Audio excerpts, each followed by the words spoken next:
Hello friends, welcome to our channel current affair updated. This is Devashish Awasthi.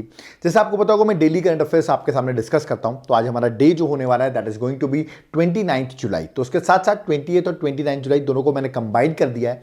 Important current affairs होगी 28 और 29 जुलाई की। जो भी चीजें हुई होंगी वो सारी हम आज के लेक्चर में डिस्कस करने वाले हैं। ओके, एग्जाम पर्सपेक्टिव से बहुत इंपॉर्टेंट है। कुछ इंपॉर्टेंट अचीवमेंट्स भी हुई हैं और बहुत इंपॉर्टेंट अपॉइंटमेंट्स भी हुई हैं। तो लेक्चर को एंड तक देखना, क्योंकि इसमें जो मैं बताने वाला हूं, कुछ अपॉइंटमेंट्स बताऊंगा, जो क्वेश्चंस बताऊंगा बहुत ही ज्यादा इंपॉर्टेंट है। जब आप लेक्चर को एंड तक देखेंगे आपको समझ में आ जाएगा कितने ज्यादा इंपॉर्टेंट क्वेश्चंस हैं। ओके, वीडियो को लाइक जरूर कर दिएगा। बहुत इंटरेस्टिंग तरीके से मैंने इस डेली करंट अफेयर्स को एमसीक्यू फॉर्मेट में आपके लिए बनाया हुआ है। ओके, बट लेक्चर स्टार्ट करने से पहले मैं आपको अपनी दो बुकलेट्स के बारे में बताना चाहूंगा। याद रखिएगा, that is 6 month current affairs. आप यहां पर देख रहे होंगे, दैट इज जनवरी से जून। ओके, याद रखिएगा अभी इस पे ऑफर चल रहा है। आपको एक बुकलेट जो है आप यहां पर देखिए प्रॉपरली जो है वो एग्जाम ओरिएंटेड बनाई गई है, पॉइंट फ्रेम में बनाई गई है। ये बुकलेट आप कैसे ले सकते हैं आप ये सोच रहे होंगे। तो नीचे मेरा व्हाट्सएप नंबर दिया हुआ है, उस पर आप पिंग करिए, मैसेज करिए, आपको एक बुकलेट मिल जाएगी। इसके साथ साथ में आपको एक और बुकलेट मिलेगी, that is 7 month current affairs, जनवरी से लेके जुलाई तक की 1000+ एमसीक्यूज। ओके, और ऐसा नहीं है कि इसमें सिर्फ हम एमसीक्यू में पॉइंट फ्रेम में लिख देते हैं, पूरा डिटेल एक्सप्लेनेशन भी लिखते हैं। तो एग्जाम के लिए आपको एक बुकलेट एमसीक्यू फॉर्मेट में बहुत हेल्प करेगी। इसके साथ साथ आपको आगे के आने वाले जितने भी करंट अफेयर्स हैं वो भी मिलते रहेंगे आपको। जैसे मेरा डेली करंट अफेयर्स है, वीकली करंट अफेयर्स अभी आपने देखा होगा, अभी टॉपिक वाइज आएगा, ठीक है। आगे की मंथली करंट अफेयर्स आएंगे, ये सब भी आपको मिलते रहेंगे। कैसे मिलते रहेंगे? आप जब इसका एक चार्ज है आप वो पे करिएगा। इसको याद रखिए आप इजीली डाउनलोड कर सकते हैं, प्रिंट आउट करा सकते हैं और आगे आने वाली करंट अफेयर्स भी मिलती रहेगी। तो बहुत अच्छी बात है, आपकी तैयारी जो है वो चलती रहेगी। आप जहां तक की करंट अफेयर्स चाहते हैं वो सब आपको मिलेगा। और करंट अफेयर्स के साथ साथ याद रखिएगा, इसमें मैंने एक और चीज ऐड कर दी है कि जो मेरे स्टैटिक जीके की सीरीज होगी वो भी मैंने इंक्लूड कर दी है। ठीक है, आपको पता होगा इवनिंग में हम हर 2 दिन में स्टैटिक जीके का अपना लेक्चर लाते हैं, तो उसकी भी पीडीएफ, उसकी भी चीजें आपको मिलती रहेंगी। तो मौका आपको छोड़ना नहीं है। अभी ऑफर चल रहा है। जिन स्टूडेंट से भी इंक्वायरी लिए बट खरीद नहीं पाए बिकॉज ऑफ द उस टाइम पे पैसे नहीं थे, जो भी इशू था, आप तुरंत व्हाट्सएप करिए। अभी भी ऑफर चल रहा है, वो ऑफर आपको मिल जाएगा, आप इजीली बाय कर सकते हैं। कोई डाउट क्वेरी है तो आप जरूर हमारे एप्लीकेशन को भी डाउनलोड कर सकते हैं, क्योंकि वहां पर भी आप इस चीज को बाय कर सकते हैं। ओके, तो चलिए स्टार्ट करते हैं और देखते हैं आज का ऐसा कौन सा लेक्चर है डेली करंट अफेयर्स जो मैं कह रहा हूं एग्जाम पर्सपेक्टिव से इंपॉर्टेंट है। Okay, let's start with the today's lecture. Okay, तो चलिए क्वेश्चन नंबर 1 स्टार्ट करते हैं। सबसे पहला क्वेश्चन है, who recently became the first Indian to won the medal at the Olympics 2024। आपको पता है इस बार का जो ओलंपिक्स है वो पेरिस में हो रहा है, ठीक है। और हमको पहला मेडल, इंडिया को पहला मेडल जो है वो मिल गया है, ठीक है। और किसने इंडिया को पहला मेडल जितवाया है वो क्वेश्चन मैंने आपसे पूछा है। मैं उनकी इमेज दिखा देता हूं, ठीक है। और इनका नाम आई थिंक सबने सुन लिया होगा। Correct answer that is Manu Bhaker. Okay, तो मनु बाकर जो है उन्होंने हमको पहला फर्स्ट मेडल जितवाया और जो मेडल है वो है ब्रॉन्ज मेडल, ठीक है। अब आप सोचोगे ये एक्चुअली किस स्टेट से बिलोंग करती है। शी बिलोंग्स टू हरियाणा, ये भी आपको याद रखना है। 22 ईयर ओल्ड है, हरियाणा से बिलोंग करती हैं और वुमेन की 10 मीटर एयर पिस्टल के फाइनल में इन्होंने, याद रखिएगा, हमको ब्रॉन्ज मेडल जितवाया है। तो ये आपको याद रखना है, इंडिया का पहला मेडल किसने जितवाया है, ठीक है। चलिए नेक्स्ट क्वेश्चन में आते हैं। नेक्स्ट क्वेश्चन क्या है, that is question number 2। Which team recently von Asia cup 2024। Okay, तो वुमेन एशिया कप जो है 2024 हो रहा था। बता दूं ये टूर्नामेंट हो रहा था श्रीलंका में। ओके, और इस टूर्नामेंट को जीता किसने है? फाइनल जो था वो इंडिया वर्सेस श्रीलंका था, याद रखना, फाइनल इंडिया वर्सेस श्रीलंका था। और इस टूर्नामेंट को जीता है श्रीलंका ने। किसने जीत लिया है? श्रीलंका ने। और एक्चुअली श्रीलंका का फर्स्ट टाइटल है, फर्स्ट टाइम श्रीलंका ने वुमेन्स का एशिया कप जीता है, ये आपको याद रखना है। तो correct answer that is option number B. मैंने लिख भी रखा, देखिए होस्ट श्रीलंका था और चैंपियन भी श्रीलंका बना, फर्स्ट टाइटल उनका है और रनर अप जो था वो इंडिया है, ठीक है। तो ये पॉइंट आपको याद रखना है। चलिए नेक्स्ट क्वेश्चन में आते हैं, दैट इज क्वेश्चन नंबर 3। देखिए मैं कुछ क्वेश्चन अब डिस्कस करने वाला हूं। आपको भी रिसेंटली बता दूं, जो हमारी प्रेसिडेंट है द्रौपदी मुर्मू जी, उन्होंने करीबन 10 गवर्नरों के नाम चेंज किए हैं, ठीक है। मतलब उनका ट्रांसफर किया है या तो उनको हटाया है, ठीक है। तो अब ये जो नए गवर्नर बन गए अलग अलग स्टेट्स के, तो उनके एमसीक्यूज हैं, क्योंकि अभी रिसेंटली अपॉइंटमेंट है, तो अपॉइंटमेंट में इंपॉर्टेंट टॉपिक हो जाएगा। ओके, तो चलिए स्टार्ट करते हैं। सबसे पहले, who recently became the new governor of Assam. Assam के नए गवर्नर बन गए हैं। ऑप्शंस आपके सामने दिए गए हैं कि असम के नए गवर्नर कौन अपॉइंट हुए हैं। ये उनकी इमेज है, ठीक है। इनका नाम है लक्ष्मण आचार्य। ओके, तो करेक्ट आंसर ऑप्शन में ए है, दैट इज लक्ष्मण आचार्य बन गए हैं, ठीक है। देख सकते हैं यहां पर प्रेसिडेंट द्रौपदी मुर्मू ने लक्ष्मण आचार्य जी को अपॉइंट किया असम का गवर्नर, और साथ साथ में इनको एडिशनल चार्ज दे दिया है मणिपुर गवर्नर का। तो मतलब अभी देखा जाए तो ये 2 गवर्नर हैं, एक तरीके से असम के भी हैं और मणिपुर का भी इनके पास एडिशनल चार्ज है। ओके, आपको मुझे कमेंट बॉक्स में बताना है असम के सीएम कौन है और मणिपुर की सीएम कौन है। ओके, क्योंकि अभी दोनों जगह आप देखेंगे, दोनों जन के एक तरीके से आप कह सकते हैं गवर्नर जो है अब ये हो गए हैं लक्ष्मण आचार्य जी। ओके, इससे पहले बताऊं, असम के जो गवर्नर थे वो थे गुलाब चंद कटारिया और मणिपुर के जो गवर्नर थी वो थी अनसुईया उइके। ओके, अब इन दोनों को हटा दिया गया है और इनकी जगह जो है लक्ष्मण प्रसाद आचार्य जो है वो अपॉइंट हो गए हैं। ठीक है, चलिए नेक्स्ट आता है, who recently became the new governor of Maharashtra. मतलब महाराष्ट्र के भी गवर्नर चेंज कर दिए गए, बिल्कुल चेंज कर दिए गए। आपको बताना है कौन बन गए हैं। एक्चुअली पहले जो महाराष्ट्र के गवर्नर थे वो थे रमेश बैस। ओके, बट अब इनको चेंज कर दिया गया है और इनको आप देख रहे होंगे, ठीक है, इनको बना दिया गया महाराष्ट्र का गवर्नर। तो करेक्ट आंसर है सीपी राधाकृष्णन। याद रखिएगा, correct answer option number A, CP Radhakrishnan has been appointed as new governor of Maharashtra. Okay, मैंने बताया आपको रमेश बैस जी को इन्होंने सक्सीड किया है। एक्चुअली सीपी राधाकृष्णन की अगर मैं बात करूं तो ये झारखंड के गवर्नर थे। देखिए किस किस जगह के गवर्नर थे, ये झारखंड के गवर्नर थे, प्लस तेलंगाना गवर्नर का भी इनके पास एडिशनल चार्ज था, प्लस पुदुचेरी के भी लेफ्टिनेंट गवर्नर थे। ओके, तो आप देख सकते हैं कितने सारी जगहों के ये एक सिंगल पर्सन थे सीपी राधाकृष्णन, बट अभी इनको महाराष्ट्र का प्रॉपर गवर्नर बना दिया गया है। अब तेलंगाना और पुदुचेरी के अलग अलग गवर्नर्स और लेफ्टिनेंट गवर्नर पुदुचेरी का अपॉइंट किया गया, उसको भी डिस्कस करेंगे अभी हम आगे। ठीक है, तो ये आपको याद रखना है। चलिए, तो नेक्स्ट क्वेश्चन में आते हैं। नेक्स्ट क्वेश्चन है क्वेश्चन नंबर 5। अब देखिए मैंने आपको बताया क्योंकि अब उनके पास जो एडिशनल चार्ज था सीपी राधाकृष्णन के पास तेलंगाना का, वो अब हट गया है। तो अब who recently became the new governor of Telangana. अब तेलंगाना के नए गवर्नर अपॉइंट हो गए हैं। ऑप्शंस आपके सामने हैं, एक तो देख रहे हैं कोहली करके हैं, ये विराट कोहली नहीं है, चिंता मत करिए, ओम प्रकाश कोहली है। ठीक है, लक्ष्मण आचार्य, ये सारे ऑप्शन दिए गए हैं और ये हैं नए गवर्नर ऑफ तेलंगाना। इनका नाम है जिष्णु देव वर्मा। ओके, तो correct answer option number D है। ठीक है, जिष्णु देव वर्मा। मैं बता दूं ये एक्चुअली फॉर्मर डिप्टी सीएम रह चुके हैं त्रिपुरा के। ठीक है, फॉर्मर डिप्टी सीएम रह चुके हैं और इनको अपॉइंट किया गया है तेलंगाना का एज अ गवर्नर। ओके, आपको मुझे बताना है तेलंगाना के सीएम कौन है, who is the CM of Telangana, ये आप मुझे कमेंट बॉक्स में मेंशन करके बताएंगे। ठीक है, ऐसे ही आपको महाराष्ट्र के सीएम कौन है ये भी आप मुझे बताएंगे। ठीक है, क्योंकि नए नए गवर्नर बने हैं यहाँ के, तो आपको सीएम पता होने चाहिए। ठीक है, और तेलंगाना के भी आप सीएम मुझे कमेंट बॉक्स में मेंशन करेंगे। ओके, चलिए नेक्स्ट पे आते हैं। नेक्स्ट है झारखंड। अब देखो झारखंड के जो गवर्नर थे सीपी राधाकृष्णन वो तो हट गए हैं, तो अब नए गवर्नर कौन बन गए हैं झारखंड के, ये मैंने आपसे पूछा है। ऑप्शंस यहाँ पर बहुत सारे दिए गए हैं। ठीक है, ये उनकी इमेज है, अगर आप इनकी इमेज देख सकते हो तो फॉर्मर यूनियन मिनिस्टर भी रह चुके हैं। ठीक है, और इनका नाम है संतोष कुमार गंगवर। याद रखिए, संतोष कुमार गांगवर जो हैं वो रह चुके हैं, नए गवर्नर बने हैं कहाँ के, झारखंड के। और मैं आपको इनके बारे में बताऊं तो याद रखिएगा फॉर्मर यूनियन लेबर और एम्प्लॉयमेंट मिनिस्टर रहे हैं, है ना, संतोष कुमार जी, और इनको बना दिया गया है गवर्नर ऑफ झारखंड। पहले सीपी राधाकृष्णन थे, उनको रिप्लेस किया है। तो कमेंट बॉक्स में मुझे बताइए झारखंड के सीएम कौन है, who is the Jharkhand CM, ये आप मुझे कमेंट बॉक्स में मेंशन करेंगे। Okay, next question, who recently became the new governor of Meghalaya. Meghalaya के नए गवर्नर कौन बने, ये है उनकी इमेज। देखो एक्चुअली अगर हम पहले बात करें, पहले मेघालय के गवर्नर कौन थे, तो वो थे फागू चौहान। ओके, अब इनको रिप्लेस कर दिया गया, Phagu Chauhan has been replaced. तो नए जो बने हैं ये, इनका नाम है सीएच विजय शंकर। तो करेक्ट आंसर ऑप्शन में बी है, सीएच विजय शंकर जो है वो नए अपॉइंट हुए, फॉर्मर लोकसभा के मेंबर रह चुके हैं मैसूर कर्नाटका से। अब इनको मेघालय का गवर्नर बना दिया गया है और इन्होंने रिप्लेस किया है फागू चौहान को। ओके, चलिए नेक्स्ट क्वेश्चन नंबर 8 में आते हैं। Who recently became the new governor of Punjab and Chandigarh. Punjab और चंडीगढ़ के दोनों के, पंजाब के गवर्नर हुए हैं और चंडीगढ़ के एडमिनिस्ट्रेटर कहलाएंगे ये। इनको अपॉइंट किया गया है, कौन है, ठीक है, ऑप्शंस आपके सामने यहाँ पर मेंशन है, आपको करेक्ट आंसर बताना है। ये उनकी इमेज है और मैं बता दूं ये कौन है, ये है Gulab Chand Kataria. Okay, so correct answer option में बी है, गुलाब चंद कटारिया जो है वो पंजाब के गवर्नर अपॉइंट हो गए हैं और चंडीगढ़ के साथ साथ के एडमिनिस्ट्रेटर भी अपॉइंट हुए हैं। ठीक है, और इन्होंने रिप्लेस किसको किया है, बनवारी लाल पुरोहित जो है उनको रिप्लेस किया है। ठीक है, तो अब गुलाब याद रखिएगा, गुलाब के नाम से आप याद करिए कि पंजाब में अब गुलाब जी पहुंच गए हैं। ठीक है, इसके नाम से आप याद कर सकते हैं। ठीक है, next, who recently became the new governor of Puducherry. देखिए एक्चुअली पहले जो पुदुचेरी के गवर्नर थे, लेफ्टिनेंट गवर्नर आप कह सकते हैं, देखो मैंने न्यू गवर्नर लिखा है, एक्चुअली इसको आप सही बताएं तो न्यू लेफ्टिनेंट गवर्नर कर देना आप। ठीक है, तो ज्यादा बेटर रहेगा, who recently became the new lieutenant governor of Puducherry. Okay, देखिए इससे पहले जो थे उनके पास एडिशनल चार्ज था, सीपी राधाकृष्णन जी थे। ओके, बट अब ये तो हट चुके हैं क्योंकि महाराष्ट्र के गवर्नर बन गए हैं। तो अब जो नए बने हैं उनका नाम है के Kailash Nathan. Okay, so correct answer option में ए है।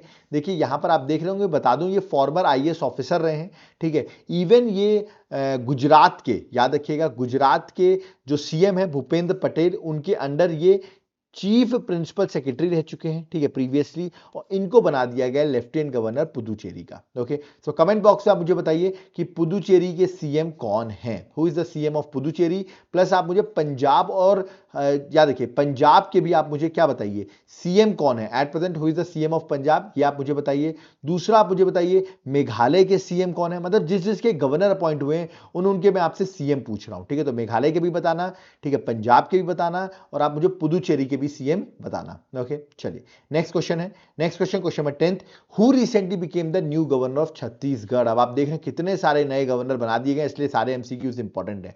छत्तीसगढ़ के नए कौन बने हैं, ठीक है, ऑप्शंस आपके सामने दिए गए हैं, ठीक है। कौन हो सकते हैं, देखिए इतने सारे ऑप्शन है, ऑप्शन ए है, बी है, सी है, डी है, ठीक है। तो ये उनकी इमेज है, और ये जो लग रहे हैं इनका नाम है रमन टेका। ओके, तो रमन टेका जो हैं वो बने हैं नए गवर्नर छत्तीसगढ़ के, देख सकते हैं। ये एक्चुअली फॉर्मर लोकसभा के मेंबर रह चुके हैं असम से, रमन टेका, और इनको बना दिया गया छत्तीसगढ़ का गवर्नर। ओके, इससे पहले जो थे उनका नाम बता देता हूं, दैट इज विश्वभूषण हरिचंदन जो थे, वो थे छत्तीसगढ़ के गवर्नर, बट अब उनको रिप्लेस कर दिया गया, मतलब इनको जो है वो रिप्लेस कर दिया गया, नए बन गए हैं। कमेंट बॉक्स में बताओ छत्तीसगढ़ के सीएम का नाम क्या है, who is the CM of Chhattisgarh. Okay, तो नेक्स्ट आते हैं, who recently became new governor of Rajasthan, मतलब राजस्थान के भी जो गवर्नर है ना उनको भी चेंज कर दिया गया है। एक्चुअली राजस्थान के जो पहले गवर्नर थे वो थे कलराज मिश्रा। ओके, तो ये थे, बट अब इनको हटा दिया गया है, और नए जो अपॉइंट हुए हैं ये उनकी इमेज है, और इनका नाम बता देता हूं मैं, that is Haribhau Kishan Rao Bagde. Okay, तो यार कि हरिभाऊ किशन राव बागडे जो हैं वो नए गवर्नर बन गए हैं राजस्थान के, ठीक है। तो इनको अपॉइंट किया गया है, और इन्होंने रिप्लेस किसको किया, कलराज मिश्रा जी को रिप्लेस कर दिया है, ठीक है ना। नेक्स्ट है 12th क्वेश्चन, हु रिसेंटली, तो क्वेश्चन में आपको मुझे बताना है कि राजस्थान के सीएम कौन है, who is the CM of Rajasthan, ये आप मुझे कमेंट बॉक्स में मेंशन करके बताओगे, ठीक है, राजस्थान के सीएम कौन है। ओके, नेक्स्ट है who, question number 12th, who recently became the new governor of Sikkim. Sikkim के भी नए गवर्नर अपॉइंट कर दिए गए हैं, ठीक है। सबसे पहले तो आप मुझे बताओ सिक्किम के सीएम कौन है, अभी रिसेंटली अपॉइंट हुए हैं, तो सिक्किम के सीएम आप मुझे कमेंट बॉक्स में मेंशन करेंगे, और गवर्नर जो नए अपॉइंट हुए हैं, दीज आर द ऑप्शंस, आपको बताना है। ये उनकी इमेज है, इमेज से तो आप शायद नहीं पहचान पा रहे होंगे, इनका नाम है ओम प्रकाश ठाकुर। ओके, तो ओम प्रकाश ठाकुर जी बन गए हैं, और इन्होंने लक्ष्मण आचार्य जो हैं, ठीक है, याद रखिएगा, लक्ष्मण आचार्य जी को रिप्लेस किया है। तो मतलब इससे पहले सिक्किम के गवर्नर लक्ष्मण आचार्य थे, बट अब बन गए हैं ओम प्रकाश ठाकुर। ओके, तो ये थे सारे गवर्नर, मैंने अभी आपको बताया गवर्नर नए नए अपॉइंट किए गए हैं, तो इसलिए मैंने सारे एमसीक्यूज आपको जो रिसेंट अपॉइंटमेंट में गवर्नर और लेफ्टिनेंट गवर्नर अपॉइंट हुए वो मैंने आपको बता दिए हैं। ओके, चलिए आगे बढ़ते हैं, नेक्स्ट एमसीक्यू में आते हैं, क्वेश्चन नंबर 13th में। सीआरपीएफ की बात करूं, सेंट्रल रिजर्व पुलिस फोर्स है, इसका रेजिंग डे 2024 को सेलिब्रेट किया गया। किस दिन सेलिब्रेट किया जाता है, क्वेश्चन ये मैंने आपसे पूछा है कि सीआरपीएफ जो आपको पता होगा बहुत इंपॉर्टेंट है, ठीक है, पैरामिलिट्री फोर्सेस है, ठीक है, आपको पता होगा इसका एग्जाम होता है असिस्टेंट कमांडेंट, जो कि अभी होने वाला है, ठीक है, बड़ा इंपॉर्टेंट एग्जाम होता है असिस्टेंट कमांडेंट, ठीक है। तो मैंने पूछा है कि इसका रेजिंग डे कब सेलिब्रेट किया जाता है, ठीक है, ऑप्शंस आपके सामने दिए गए, और इसका करेक्ट आंसर बता रहा हूं, दैट इज 27 जुलाई को। एक्चुअली सीआरपीएफ को स्टैब्लिश किया गया था 27 जुलाई 1939, इसीलिए हम 27 जुलाई को, याद रखिएगा, इसका रेजिंग डे सेलिब्रेट करते हैं। इसका हेडक्वार्टर सीआरपीएफ का न्यू दिल्ली में है। कमेंट बॉक्स में आपको इसका डायरेक्टर जनरल कौन है, डीजी कौन है, सीआरपीएफ के डीजी कौन है, ये आप मुझे कमेंट बॉक्स में बताइए, इंपॉर्टेंट है एग्जाम पर्सपेक्टिव से, ठीक है, मैंने पढ़ाया हुआ है बहुत बार, आप मुझे बताइए डायरेक्टर जनरल कौन है सीआरपीएफ के। ओके, चलिए नेक्स्ट क्वेश्चन नंबर 14th में आते हैं। 9th गवर्निंग काउंसिल की मीटिंग हुई नीति आयोग की, जिसको चेयर्ड किया प्राइम मिनिस्टर मोदी ने, क्योंकि चेयरमैन नीति आयोग के प्राइम मिनिस्टर मोदी ही है, मतलब पीएम जो होते हैं वो चेयरमैन होते हैं नीति आयोग के, ठीक है। मैंने पूछा थीम क्या थी, इस बार जो मीटिंग हुई 9th गवर्निंग काउंसिल की मीटिंग हुई है ना दिस ईयर की, उसकी थीम क्या थी। ऑप्शंस आपके सामने दिए गए हैं, है ना, तो ये सारे ऑप्शन है, आपको बताना है। सब देखिए @2047 है, क्योंकि सारे ही 2047 ही हैं। अब आप सोचिए यहां पर क्या होगा, विकसित समाज, विकसित भारत, क्या है ऑप्शन, ठीक है। इसका करेक्ट आंसर ऑप्शन में बी, विकसित भारत @2047। ओके, तो करेक्ट आंसर ऑप्शन में बी है, ठीक है, विकसित Bharat @2047 is the theme. Okay, आप मुझे बताइए नीति आयोग के सीईओ कौन है और नीति आयोग के वाइस चेयरमैन कौन है। ठीक है, चेयरमैन तो मैंने आपको बता दिया प्राइम मिनिस्टर मोदी होते हैं, वाइस चेयरमैन और सीईओ आप मुझे कमेंट बॉक्स में मेंशन करेंगे। ओके, नेक्स्ट क्वेश्चन 15th में आते हैं। Recently who lead India at 4th BIMSTEC security chief meeting. मैं बता दूं, ये बिम्स्टेक की 4th सिक्योरिटी चीफ मीटिंग जो है वो म्यांमार में हो रही है। कहां हो रही है? म्यांमार में हो रही है। ठीक है, और इंडिया को लीड किसने किया है? ठीक है, ऑप्शंस आपके सामने, जयशंकर जी ने, अजीत डोवल ने, पीएम मोदी ने, अमित शाह ने। देखो, पीएम मोदी अमित शाह तो नहीं गए हैं। आपको लोग सोचोगे सर जयशंकर जी गए होंगे, नहीं, इसका correct answer option number B है, अजीत डोवल। याद रखिएगा, जो कि इंडिया के नेशनल सिक्योरिटी एडवाइजर है। ठीक है, इन्होंने लीड किया है, इन्होंने अटेंड किया है 4th बिम्स्टेक सिक्योरिटी। याद है कि बिम्स्टेक का फुल फॉर्म है that is bay of Bengal initiative for multi sectoral technical and economic cooperation. इसकी सिक्योरिटी की चीफ की मीटिंग जो हुई वो याद रखिए म्यांमार में हुई ऑन 27 जुलाई। ओके, और इसको अटेंड किया है हमारे साइड से एनएसए अजीत डोवल जी ने। Okay, next question, this is again very interesting question. Who is the most dangerous city, sorry वो बोल रहा हूं मैं, which is the most dangerous city in the world according to Forbes advisor list. Okay, सबसे dangerous city, क्योंकि वहां crime rate वगैरह ज्यादा होगा। ऑप्शंस आपके सामने दिए गए हैं, कराची है, इंडिया की न्यू दिल्ली है, बट इसका करेक्ट आंसर है दैट इज वेनेजुला की कराकस।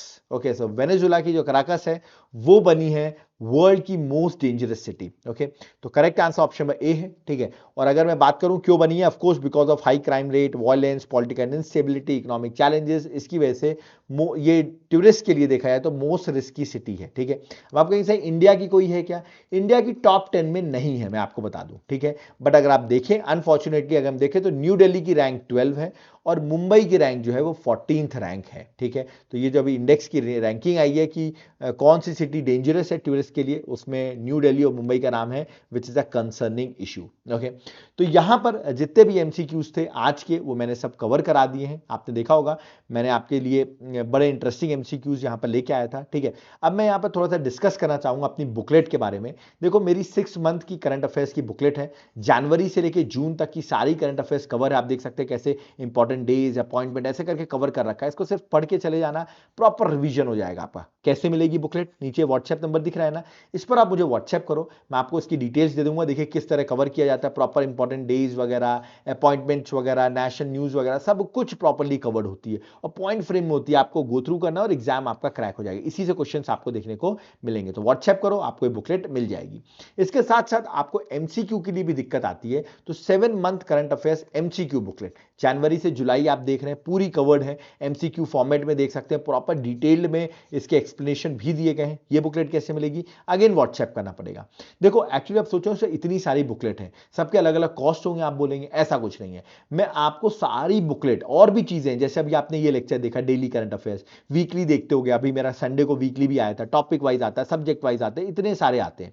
फिर प्लस फ्यूचर में आगे भी आएंगे, है ना, अभी अगस्त मंथ आएगा, सितंबर आएगा, अक्टूबर आएगा, ये सब भी मंथ आएंगे, तो इन सब की भी करंट अफेयर्स मिलती रहेगी क्या? बिल्कुल, मैं आपको एक ड्राइव लिंक दूंगा जहां पर आपको ये तो सारी इन सब की तो पीडीएफ अपलोडेड है, प्लस आगे की भी अपलोड होती रहती है। मेरी स्टैटिक जीके सीरीज चल रही है, वो भी इसमें इंक्लूड कर दिया मैंने। सो एक मिनिमम कॉस्ट में आप लाइफ टाइम वैलिडिटी आपको मिल जाएगी। इससे अच्छा मौका नहीं हो सकता, तो तुरंत आप व्हाट्सएप पे मैसेज करो और चाहो तो एप्लीकेशन से भी बाय कर सकते हो, चिंता करने की कोई बात नहीं। एप्लीकेशन का लिंक जो है वो डिस्क्रिप्शन बॉक्स में दिया हुआ है, देवाशीष क्लासेस, वहां से ऐप डाउनलोड कर लो और वहां पर आपको मेरी करंट अफेयर्स का कोर्सेज मिल जाएगा। और मैं आपसे रिक्वेस्ट करूंगा एक बार जाकर वहां पर नोट्स का वहां पर सैंपल डले हुए हैं हैंड रिटन नोट्स के नाम से, just check it the sample. आपको हो सकता है पॉलिटी, ज्योग्राफी, हिस्ट्री, इन सब के भी नोट्स मिल जाएं। ओके, तो एक बार आप जरूर हमारे एप्लीकेशन डाउनलोड करें और एक बार विजिट करें, आपके लिए बहुत इंपॉर्टेंट रोल प्ले करेंगे। ओके, यूपीएससी की प्रिपरेशन कर रहे हो, स्टेट सर्विसेज की कर रहे हो, या आप किसी भी एग्जाम की प्रिपरेशन करो, एक बार ऐप को जरूर डाउनलोड करो। यूपीएससी ऐसे कोर्सेज होते हैं, याद रखिए प्री मेंस प्रॉपर्ली यहां पर हमने पढ़ाया हुआ है, सारी क्लासेस आपको एक बार में अवेलेबल हो जाएंगी। सो एक बार जाकर आप एप्लीकेशन को जरूर विजिट कर लें। ओके, यहां पर हमारा लेक्चर कंप्लीट होता है। आई होप आपको लेक्चर पसंद आया होगा। ठीक है, प्लीज आप हमारे चैनल को सब्सक्राइब करके रखें, क्योंकि ऐसे ही इंफॉर्मेशन वाले लेक्चर्स हमारे आते रहेंगे, लेटेस्ट टोटली अपडेटेड लेक्चर्स आपको मिलते रहेंगे, हर चीजें मिलेंगी। बस रिटर्न में हमको क्या चाहिए, आप वीडियो को अगर पसंद आया तो लाइक जरूर करें और शेयर करें अपने फ्रेंड्स के साथ। हमारा टेलीग्राम का चैनल भी, आप यहां पर लिंक को क्लिक करके याद रखिएगा हमारे टेलीग्राम चैनल को भी ज्वाइन कर सकते हैं, जहां पर आपको सारी इंफॉर्मेशन हमारे लेक्चर्स की मिलती रहेगी। और और आप हमारे एप्लीकेशन को भी डाउनलोड करें, वहां पर आपको बहुत सारे कोर्सेज अवेलेबल होंगे। व्हाट्सएप का नंबर मैं फिर से बता रहा हूं 8815306208। ओके, इस नंबर पे आप व्हाट्सएप करें, you will get all the details regarding our notes. Okay, so अब यहां पर चलते हैं हम लोग। Thank you everyone. Jai Hind, जय भारत, जय जगन्नाथ।